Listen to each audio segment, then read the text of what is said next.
Hermanos, buenos días. Un gusto el estar de nueva cuenta con ustedes. Dios quiera concedernos en esta mañana el ser edificados, el ser usados, el poder regresar a nuestro hogar con algo nuevo que aprendamos hoy. Vamos a comenzar en esta mañana con el texto, vamos a continuar con el estudio que estamos llevando. Vámonos a Primera de Pedro 3. Como hemos estado, ya saben, Primera de Pedro 3. Fíjense que he querido avanzar, pero ciertamente los versículos que hemos estado tocando han sido versículos que hay que analizarlos, gracias a Dios. Y este no es la excepción. Primera de Pedro 3, 19 y 20. Voy a darle lectura.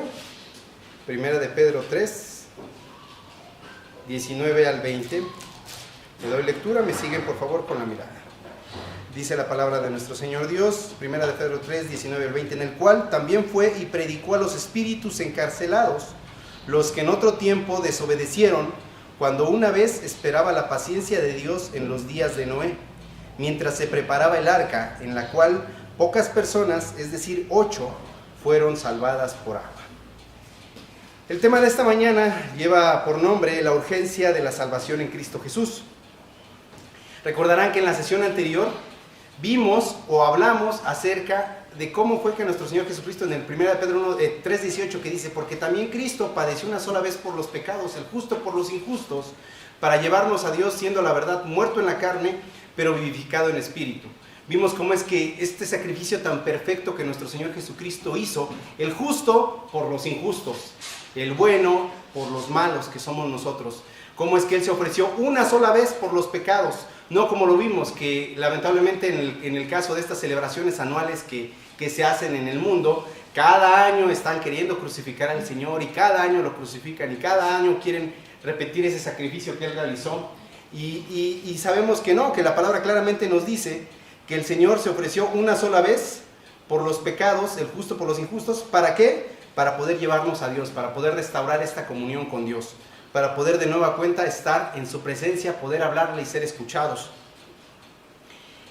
Comprendemos y sabemos, también vimos acerca de la paciencia, de cómo nuestro Señor Jesucristo nos liberó de la muerte para restaurarnos en comunión con Dios, pero también nos hizo saber que vamos a pasar por tribulaciones y que esta tribulación va a producir paciencia. La paciencia va a producir prueba y la prueba va a producir esperanza, y la esperanza no avergüenza, porque Dios ha derramado su amor en nosotros. Él ha derramado su espíritu en nosotros. Entonces eso es lo que estuvimos viendo, y si ustedes prestan atención, realmente el tema de la sesión anterior es evangelio, es salvación. Pedro sigue diciéndonos en esta parte, si ustedes prestaron atención, habla acerca de que nuestro Señor Jesucristo en el 3:18 dice que Él murió y que en el Espíritu, Él, en la continuación que vamos a estudiar hoy, en el cual también fue y predicó a los espíritus encarcelados. Esta porción que nosotros vamos a ver, hermanos, se considera una de las porciones más enigmáticas e intrigantes de la palabra de Dios. Se considera, está entre este segmento de las que son, ¿qué estará queriéndonos decir aquí Dios?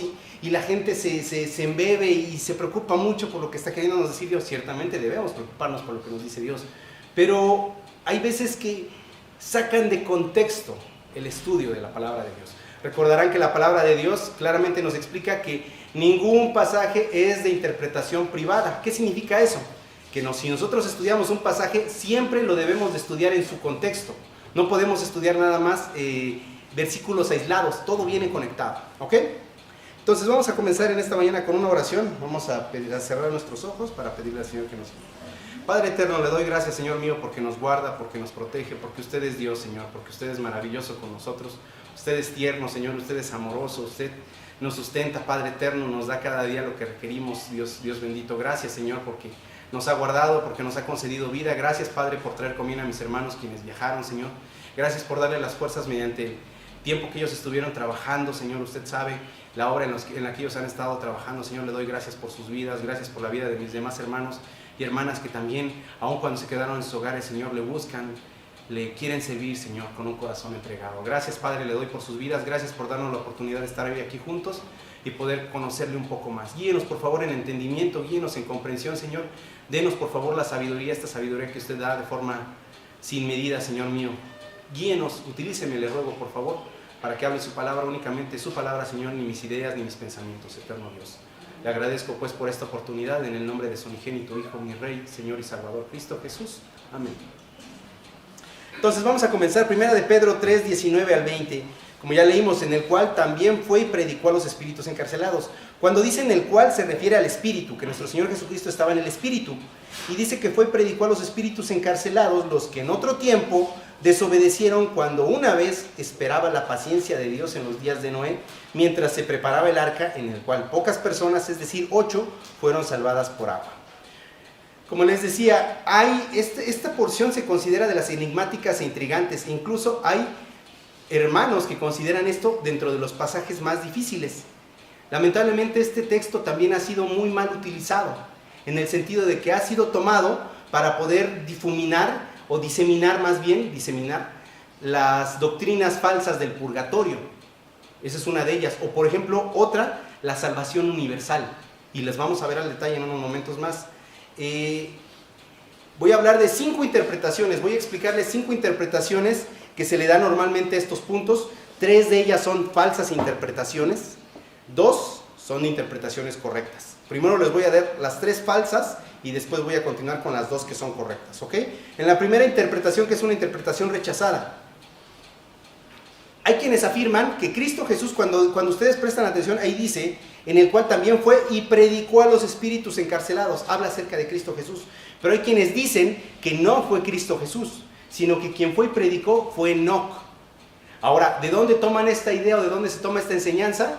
Del libro apócrifo de Enoc. Como sabrán, es un libro apócrifo. Ahora, para nosotros apócrifo, cuando nosotros pensamos en apócrifo, pensamos en automático en falso, en pirata, en chafa, en malo. Pero en esta época, apócrifo no significaba eso. Hoy día nosotros asociamos, dices, pues sabes que voy a ir al tianguis a comprarme una película apócrifa. Pues es pirata, ¿no? No, en ese entonces apócrifo significa que no cumple con los cánones bíblicos establecidos. Es decir, que no cumple con las características necesarias que cumplen los 66 libros de la Biblia para determinar que son inspirados. ¿Cómo se dan cuenta? Bueno, yo les voy a decir esto muy simple, muy sencillo. Antes, cuando yo andaba en la carne, hermanos, cuando yo andaba en el mundo, cuando yo no conocía a Dios, yo tenía un gusto por leer mucho. Me gustaba leer mucho. Y leía cuantos autores ustedes se imaginen. García Márquez, Borges, etcétera. No voy a poner a mencionar sus nombres. Pero cada vez que ustedes leen un libro de un autor, llega el momento en el que ustedes empiezan a desarrollar una identificación por el autor.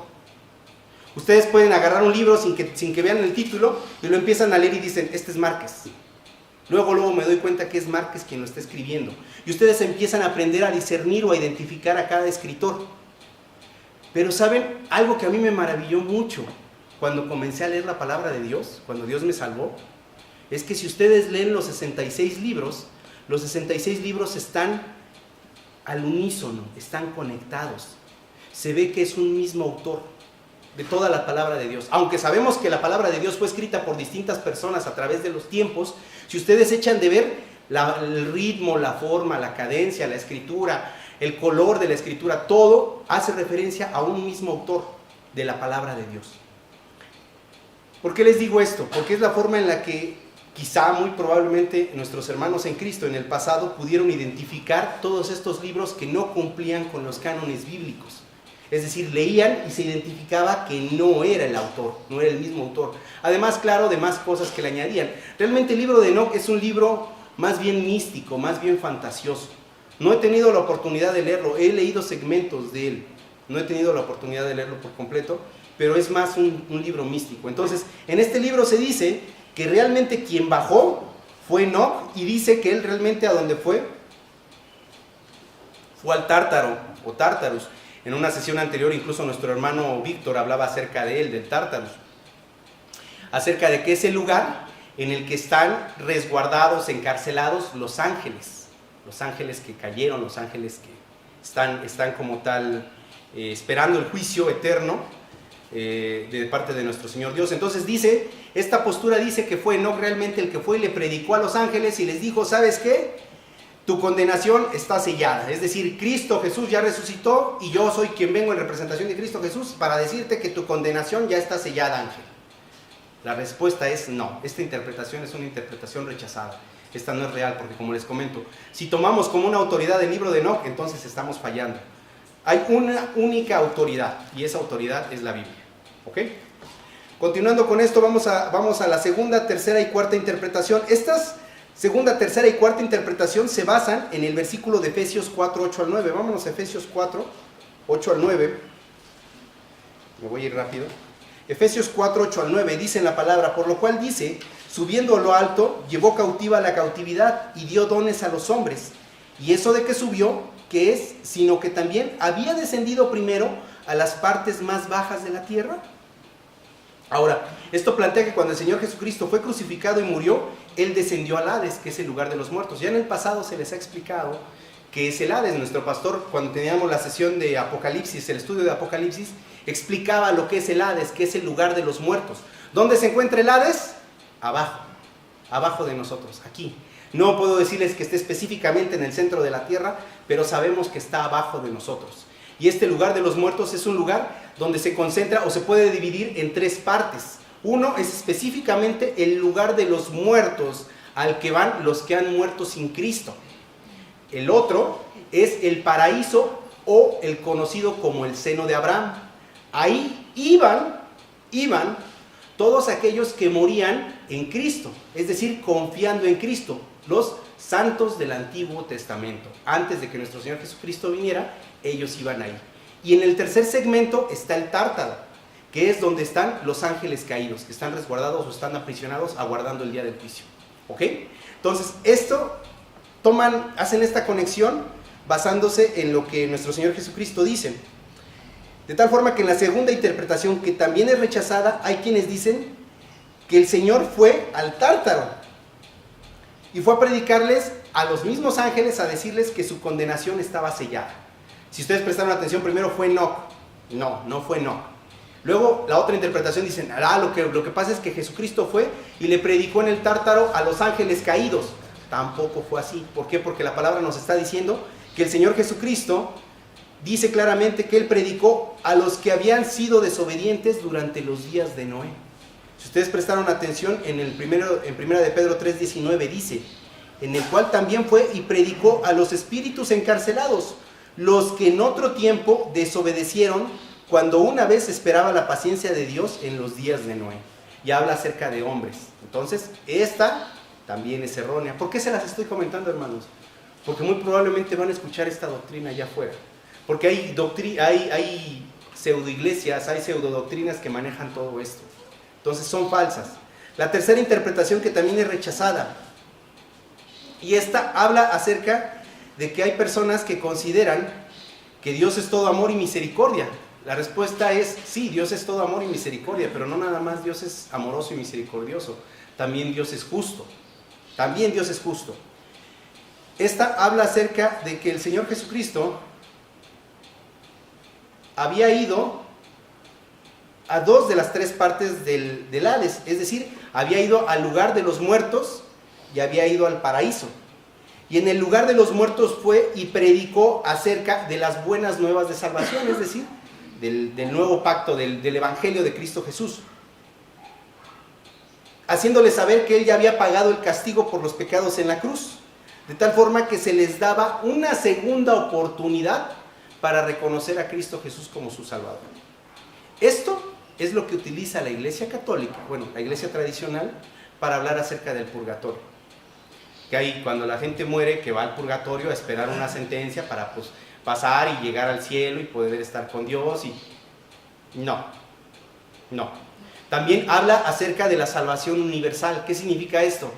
Que si esto fuese así, entonces significaría que absolutamente todos los hombres van a ser salvos o pueden ser salvos, todos, sin excepción.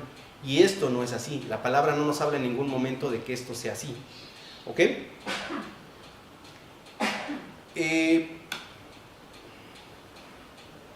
Así es.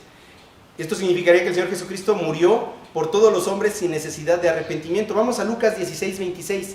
En Lucas 16:26 la palabra nos dice: Además de todo esto, una gran cima está puesta entre nosotros y vosotros, de manera que los que quisieren pasar de aquí a vosotros no pueden, ni de allá pasar acá. Esto forma parte de la porción del rico y Lázaro. Recordarán esta porción, esta historia en la que es una historia, no es una parábola. El Señor Jesucristo la cuenta a sus discípulos, en la cual Él dice que muere el rico y muere Lázaro. Y Lázaro está en el paraíso, en el seno de Abraham. Y el rico se encuentra en el lugar de tormento. Y él pide pasar de acá para allá, pero le dice claramente, hay una gran cima entre ustedes y nadie puede pasar de acá para allá ni de allá para acá. Si esto hubiera sido verdad, que el Señor Jesucristo fue y les dio una segunda oportunidad a los que murieron sin Cristo, entonces pudieran pasar de acá para acá sin problema, pero no es así. Ciertamente toda aquella persona que muere sin Cristo ha sido condenada para la eternidad.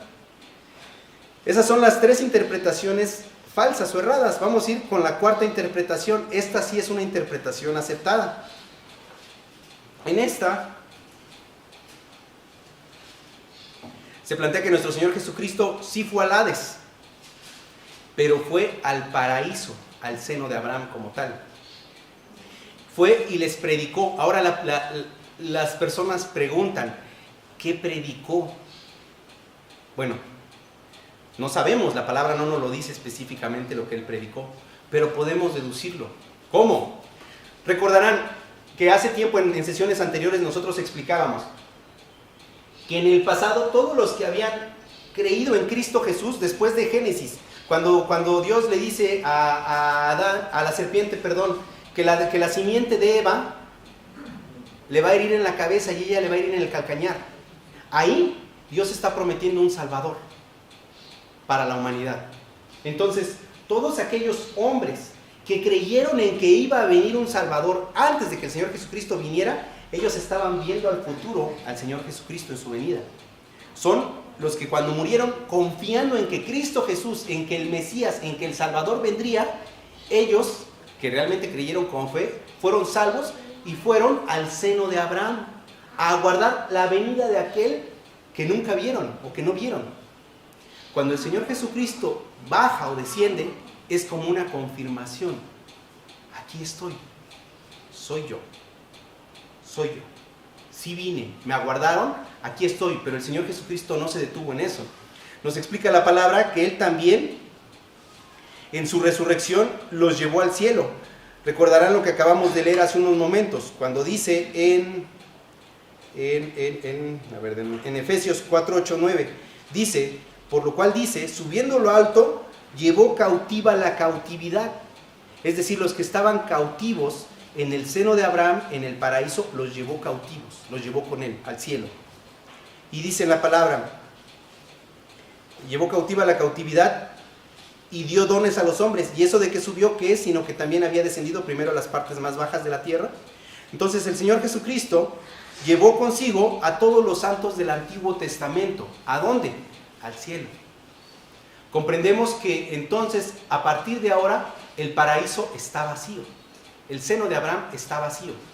Y todo aquel creyente, ahora recordarán que era lo que les decía, los santos del Antiguo Testamento vieron a Cristo Jesús o depositaron su confianza en Dios, confiaron en Dios en que vendría Cristo Jesús y ellos lo veían al futuro. Pero ahora nosotros lo vemos al pasado. Ahora para nosotros el Señor Jesucristo ya vino. Él ya vino, Él es verdad, Él es la verdad. Para nosotros no necesitamos más prueba. Sabemos y hemos confiado y hemos creído con fe en que Él es. De tal manera que ahora cuando los hombres que mueren en Cristo mueren, van al cielo. Van a aguardar la resurrección. ¿Ok? Vámonos a 1 de Tesalonicenses 4:14. 1 de Tesalonicenses 4:14. Nos dice en la palabra, porque si creemos que Jesús murió y resucitó, así también traerá Dios con Jesús a los que durmieron en él. Por lo cual os decimos esto en palabra del Señor, que nosotros que vivimos, que habremos quedado hasta la venida del Señor, no precederemos a los que durmieron. Porque el Señor mismo, con voz de mando, con voz de arcángel y con trompeta de Dios, descenderá del cielo, y los muertos en Cristo resucitarán primero. Esta porción es la que utilizamos los creyentes para comprender que cuando nuestro Señor Jesucristo venga del cielo, dice en la palabra que Dios va a traer a los que están con Cristo. Y asimismo vamos a ser resucitados los que estamos con Cristo, porque nuestro Señor Jesucristo va a descender del cielo. Y los muertos en Cristo van a resucitar primero. ¿Ok? Entonces en esta porción comprendemos, es una porción aceptada, es una interpretación aceptada de este versículo. Y son básicamente, como les decía, dos interpretaciones nada más aceptadas. Una es esta y la otra es que si prestamos atención, Pedro, la quinta interpretación, Pedro está describiendo lo que sucedió en los días de Noé, que fue el Espíritu de Cristo, es decir, el Espíritu Santo, quien predicó por medio de Noé a la generación incrédula anterior al diluvio. Ahora, en aquel entonces ellos no eran espíritus, en aquel entonces ellos eran personas. Y Noé les predicó. ¿Por cuánto tiempo les estuvo predicando Noé? Él les estuvo predicando por 120 años.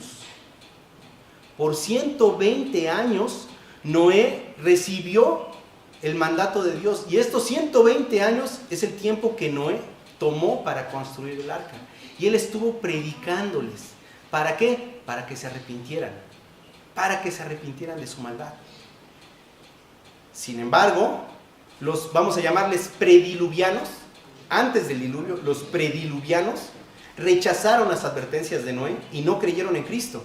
No creyeron que había un Salvador, no creyeron que habría de venir aquel que les redimiría. Ahora, lamentablemente para el caso de ellos, ciertamente fueron destruidos por el diluvio y posteriormente son estos espíritus encarcelados de los que habla el versículo que estamos estudiando. ¿Ok? Ahora, si nosotros prestamos atención, hay, incluso esta es otra postura, pero no la quise agregar, pero se las voy a comentar rápido. En esta postura se dice que realmente fue el Espíritu de Dios, el Espíritu Santo, que regresó, que habló por medio de Noé hacia los antediluvianos o prediluvianos. Lo cierto es que si prestamos atención al versículo, dice que fue en el momento de la muerte, de la crucifixión del Señor. Es decir, cuando Él descendió. No que haya regresado en el tiempo, sino que Él descendió porque los espíritus se encontraban abajo, en el lugar de los muertos. ¿Ok? Ahora, vámonos a... y teniendo presente esto es fundamental que se los comente. Ahora, teniendo esto presente, ¿qué mensaje podría haberles predicado el Señor Jesucristo a quienes murieron, a los prediluvianos, perdón? ¿Qué mensaje podría haberles predicado? Bueno, el único mensaje que el Señor Jesucristo podría haberles predicado es que su ruina estaba sellada, que no tenían una segunda oportunidad, que le despreciaron. Yo lo imagino de esta forma, y bueno, lo dejo a ustedes, a cada uno de ustedes que lo imagine, pero yo lo imagino de esta forma, al Señor Jesucristo diciéndoles: ¿recuerdas cuando Noé te hablaba de mí? Aquí estoy. Yo soy. Yo soy. Yo soy.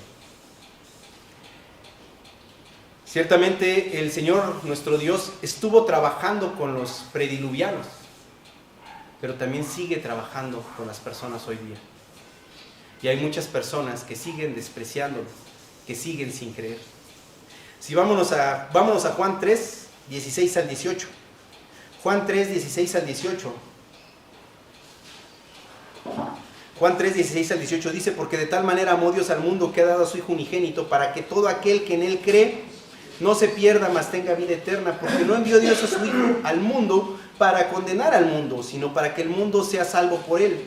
El que en Él cree no es condenado, pero el que no cree ya ha sido condenado, porque no ha creído en el nombre del unigénito Hijo de Dios. Hermanos, hermanas, como les decía al principio, este versículo ha sido utilizado para crear estas falsas doctrinas, como les decía, de la salvación universal o del purgatorio. Y los hombres leen este versículo y luego qué intrigante ha de ser, y qué ha de haber sucedido, y a dónde fue, y qué ha de haber dicho, y nos atoramos en eso. Pero la verdad de este versículo no es esa. La verdad de este versículo es que nos llama a considerar la urgencia de la salvación. Ese es el objetivo de este versículo. Porque si ustedes prestan atención, Pedro está hablando y está diciendo: Cristo Jesús, el bueno, fue condenado, el justo por los injustos. El que no tenía pecado tuvo que pagar por nosotros. Y está predicándonos el evangelio. Y luego nosotros decimos: ay, ya luego me va a sacar un versículo de incógnita para que me olvide de la salvación en Cristo Jesús. No, viene conectado. Primero nos dice: Cristo Jesús, Él murió por ti. Ahora, ¿comprendes la urgencia de la salvación? Ve lo que le sucedió a ellos. Durante 120 años se les estuvo predicando acerca de la salvación y ellos la rechazaron. Ellos no quisieron saber nada. Dice en la palabra que solamente 8 fueron salvados del mundo antiguo. ¿Cuántos eran? Pero dice en la palabra, si ustedes estudian en Génesis, dice que se habían multiplicado en gran manera y que la maldad de los hombres era mucha. Al grado tal que Dios se arrepintió de haber creado al hombre.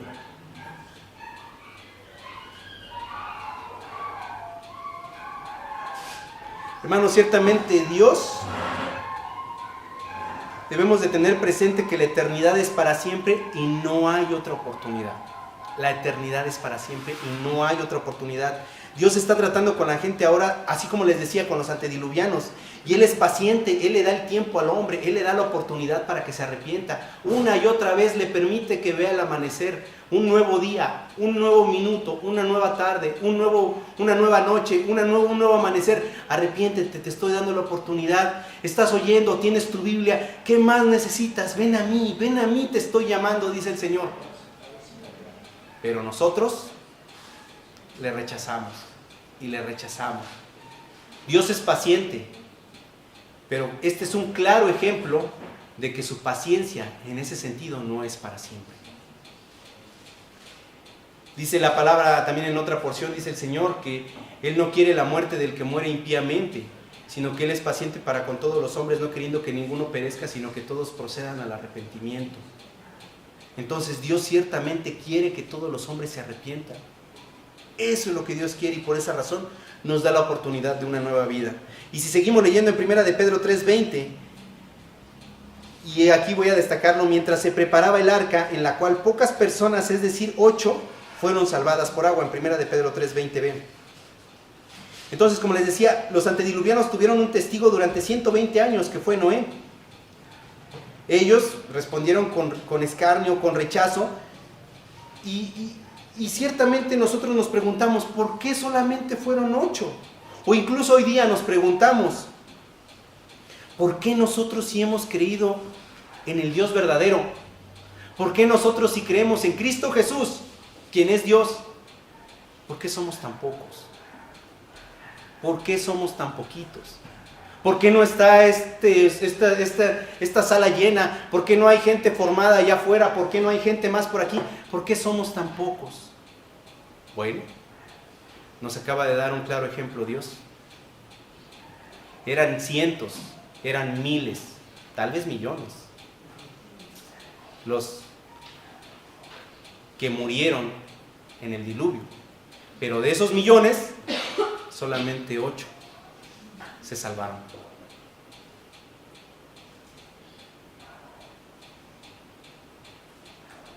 Esto nos muestra que no siempre el hecho de que todos digan que algo es verdad, realmente es verdad. Esto nos muestra que así puede toda la humanidad decir que algo es bueno. Si nosotros sabemos que es malo, lo sabemos. Y sabemos que toda la humanidad puede estar en un error. Pero nosotros hemos creído en el Dios verdadero. Tengamos eso presente.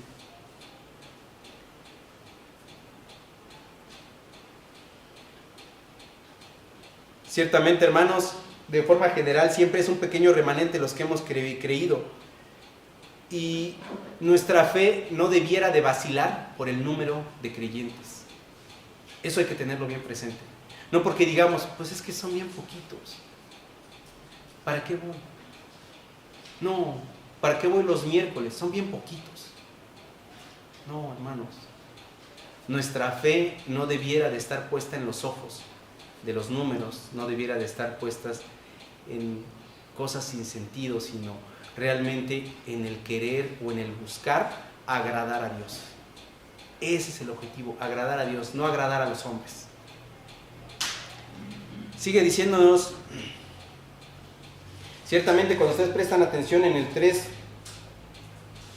3:20, dice, mientras se preparaba el arca, en la cual pocas personas, es decir, 8, fueron salvadas por agua. Ahora, si ustedes prestan atención, dice que fueron salvadas por agua, no mediante el agua. Es decir, no significa, y esto lo tengo que recalcar, no significa que una persona sea salva por el agua, por meterse en el agua, por un bautismo. No, eso no salva. Quien salva es Cristo Jesús, quien salva es Dios. Quien salva es Dios en su gracia mediante la fe. El bautismo en Cristo Jesús, el bautismo en el Espíritu, ese es el que nos salva. Pero el bautizo en agua no salva a nadie. Entonces, si ustedes prestan atención, ahí dice que fueron salvos por agua. ¿Qué significa? Que a través del agua. Y en esta porción debemos de comprender qué significa el agua. El agua significa el juicio de Dios. Eso es lo que significa el agua.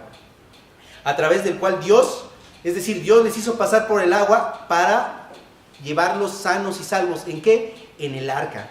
Y para que comprendamos específicamente esto, debemos entender que el arca es un tipo de Cristo Jesús. Es un tipo de nuestro Señor. Ahora, recordarán que hemos hablado en el pasado acerca de la tipología. Tipología significa que son porciones de la palabra en las cuales Dios nos da ejemplos acerca del Salvador mediante personas o cosas. Y mediante ellas nosotros, al leerlas, podemos comprender un poco más acerca de quién es Cristo Jesús. En este caso, el arca es Cristo Jesús, es un tipo de Cristo Jesús. ¿Por qué? Porque quienes viajaron en el arca pasaron a través del diluvio y llegaron sanos y salvos a una nueva tierra, por así decirlo. Ahora,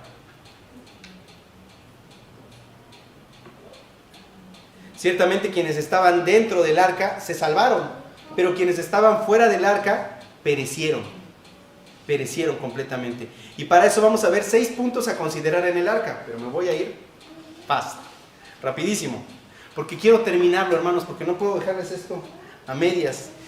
Una idea, el primer punto fue que la idea de construir el arca no fue de Noé, sino que fue de Dios. Dios fue quien vino a Noé y le anunció lo que haría en su creación. En Génesis 6, 11 al 14, Génesis 6, 11 al 14, dice en la palabra, y se corrompió la tierra delante de Dios, y estaba la tierra llena de violencia. Y miró Dios la tierra, y he aquí que estaba corrompida, porque toda carne había corrompido su camino sobre la tierra. Dijo pues Dios a Noé, he decidido el fin de todo ser, porque la tierra está llena de violencia a causa de ellos, y aquí que yo los destruiré con la tierra. Hazte un arca de madera de gofer, harás aposentos en el arca, y la calafetearás con brea por dentro y por fuera. De esa misma forma, hermanos, nuestro Señor Jesucristo, Él fue el medio escogido por Dios. Dios escogió el arca para salvar a Noé y a su familia, pero de esa misma forma el Señor Jesucristo fue escogido por Dios para salvar a los hombres, y esto fue escogido desde antes de la fundación del tiempo, del mundo mismo. De tal forma que si vemos en 2 de Timoteo 1, 9 al 10, dice en la palabra, quien nos salvó y llamó con llamamiento santo, no conforme a nuestras obras, sino según el propósito suyo y la gracia que nos fue dada en Cristo Jesús antes de los tiempos de los siglos, pero que ahora ha sido manifestada por la aparición de nuestro Salvador Jesucristo, el cual quitó la muerte y sacó a luz la vida y la inmortalidad por el Evangelio. Entonces, ciertamente, nuestro Señor Jesucristo es el medio que Dios escogió para la salvación. Segundo punto, el arca fue un medio exclusivo de salvación. De la misma forma que el Señor Jesucristo es el único medio exclusivo para la salvación. No hay otro medio, no hay otra forma, solamente por Cristo Jesús. En Hechos 4:12 nos dice en la palabra, y en ningún otro hay salvación, porque no hay otro nombre bajo el cielo dado a los hombres en que podamos ser salvos. No hay otro nombre, solamente por medio de Cristo Jesús podemos ser salvos, porque Él es el único medio exclusivo de salvación. Tercer punto, El arca recibió los golpes de la tempestad que los que están dentro hubieran recibido. Vámonos a Génesis 7. Génesis 7, 11 y 12. Dice en la palabra, Génesis 7, 11 y 12. En el año 600 de la vida de Noé, en el mes segundo, a los 17 días del mes, aquel día fueron rotas todas las fuentes del grande abismo, y las cataratas de los cielos fueron abiertas, y hubo lluvia sobre la tierra 40 días y 40 noches. Ahora, tal vez nosotros pensamos en lluvia. ¡Ay, pues sí llovió! Pero hermanos, si ustedes prestan atención en Génesis, dice que en el pasado no llovía. Dice que incluso subía un vapor del suelo que irrigaba todo, pero no había llovido. Ahora, cuando nosotros pensamos, decimos, pues sí llovió. Pero yo les pregunto, hermanos, hermanas, ¿qué pasó aquí hace un año con una lluvia? Se desbordó y hizo un caos, ¿recuerdan? Y solo fue un río, un pequeño río. Ahora imagínense ustedes que sean abiertas las fuentes del grande abismo y las cataratas de los cielos se abran.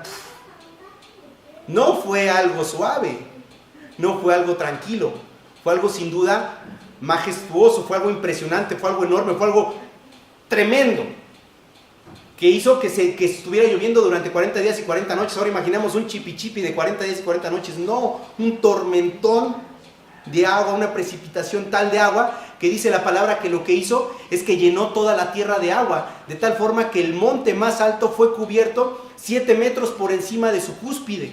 Dice la palabra 15 codos, que equivalen a 7 metros. ¿Pueden imaginarse ustedes 7 metros?